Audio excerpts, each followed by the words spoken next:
A survivor. About time. I was beginning to think I hadn't left any.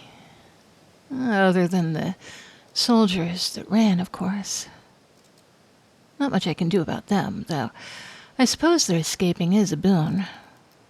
It'll tell people to leave me alone. Which, realistically, they should have known to begin with, shouldn't they? I mean, who looks at a giant and thinks, yes, I'll take them on. That's a fight worth fighting. The people that came here were very foolish. Just like you're foolish for staying, my little friend.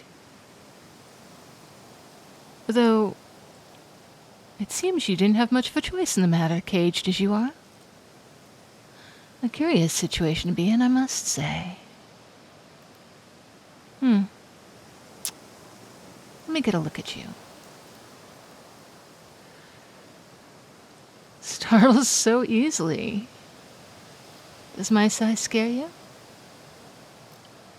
I don't blame you. But I can't say I relate. There are very few beings taller than myself. The few I've encountered are typically other giants, and while they may have been taller and stronger, they never stood a chance. I made up for it in skill, you see. And skill is always the thing that matters most in a fight. Once I would have said it was numbers, but I think I proved that to be false today, didn't I? The army you came with must have been a few hundred strong. Now they're down to a couple of dozen. Their bodies decorating the battlefield and the underside of my boots. Believe me, it wasn't intentional. I hate scraping muck and gunk off my soles as much as the next person. But it's so hard to move around you little folks. You get everywhere. Like ants? I don't know what those are, little soldier. I'm not saying they don't exist, but I've never seen them. Another thing I've never seen is someone willing to converse with a giant so quickly. Not a minute ago, you were practically trembling in my presence. Perhaps you've realized that I'm not planning on harming you? Oh, yes, you've heard right. I don't intend to cause you any pain, little soldier. Believe it or not, I don't actively seek out conflict. It's just, being a giant, conflict always seems to seek out me. I do have questions, however. And while I may not wish to harm you, you not answering them will make me angry. And you won't be wanting that. That cage you're in, it would be very easy for me to destroy it. I'm sure there's a key for the door somewhere, perhaps one of the bodies surrounding it. Perhaps on the bottom of my foot. But I won't be needing it. With a flick of my finger, the door would collapse. But I won't be doing it unless you tell me what I want to hear. Now, why did these people attack me? I know it was due to my size, but I want to know specifically. Prior to your assault upon my person, I was just exploring. That's what I like to do, see? I'm an adventurer, a sightseer. I like finding new things and being by myself. Imagine my displeasure when I was enjoying a beautiful morning, only for hundreds of angry little people to come out and start attacking me,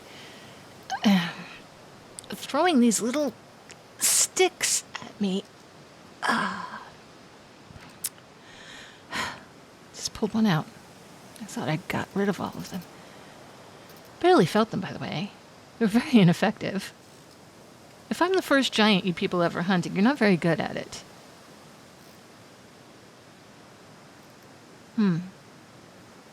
Well, if this king ordered them to, I have no regret for what happened. They chose to follow those orders, which means they chose the consequences as well.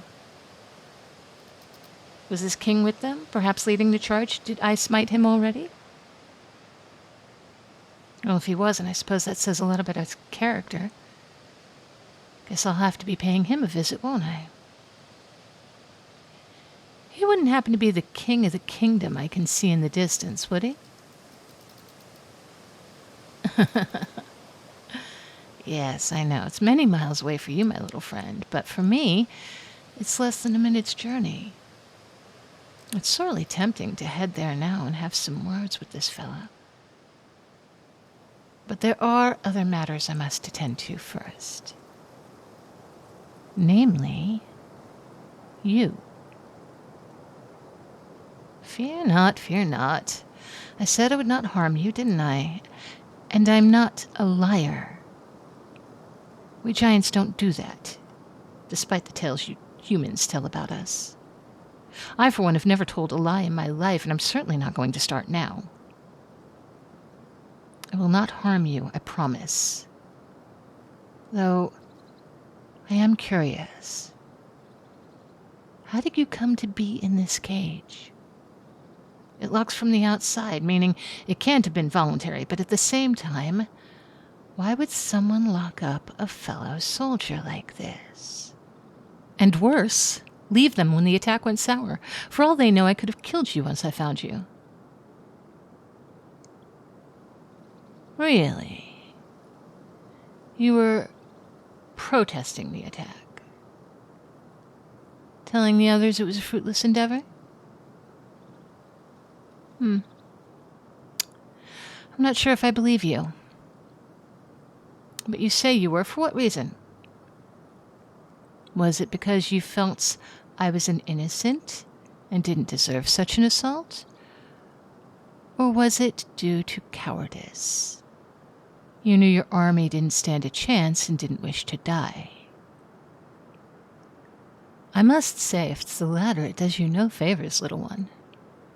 Though, at the same time, the former would sound quite convenient.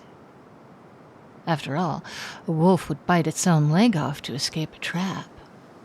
And while you humans are quick to call giants liars, you are awfully fond of doing the same.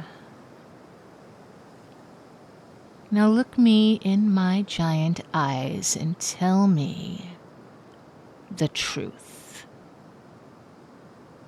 Are you a coward? Or are you a pacifist? Did you seek to escape harm or prevent it? Perhaps a mixture of both. Yes. That sounds right. And fair. Very well, little human, I've heard enough. Go. You're free. You've answered the few questions I had in sufficient enough manner, and I could not live with myself if I knowingly left a creature in prison, so go. I will not stop you. In fact, I may join you if you're returning to your kingdom. After all, I would not mind having words with the monarch that... Is everything all right, my little friend? What is it you wish to say? Of course I care what you have to say. I'm not a monster. And to tell the truth, I've been enjoying our conversation so far. It's been a nice change from the bloodshed that preceded it. So go ahead. Say what you want to say. Ah. Yes. I suppose returning home could be a problem for you. If your fellows were truly planning on executing you, I doubt returning after being freed by the giant they were hunting would do you any favors.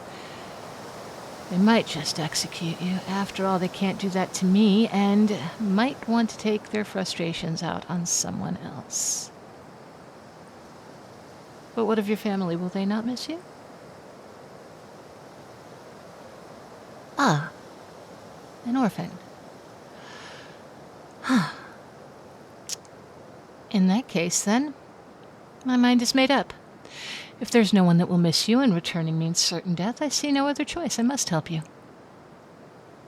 After all, you must be cold, perhaps starved, and in need of something to eat, and if that's the case, I would like to correct it.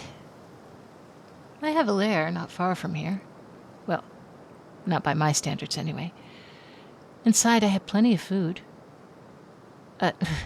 To you, at least. Would you like to venture there and eat some with me? Ah, the king can wait until tomorrow. It's not like he's going anywhere. Besides, that battle's left me awfully tired. I could do with a lie down. So come on, my little friend. Step into my hand. I promise you won't fall. I'll take you home, and from there, well, who knows what the future holds.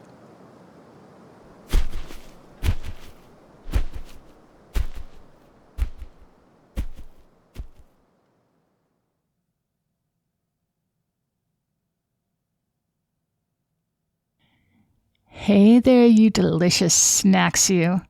It's so very good to be back.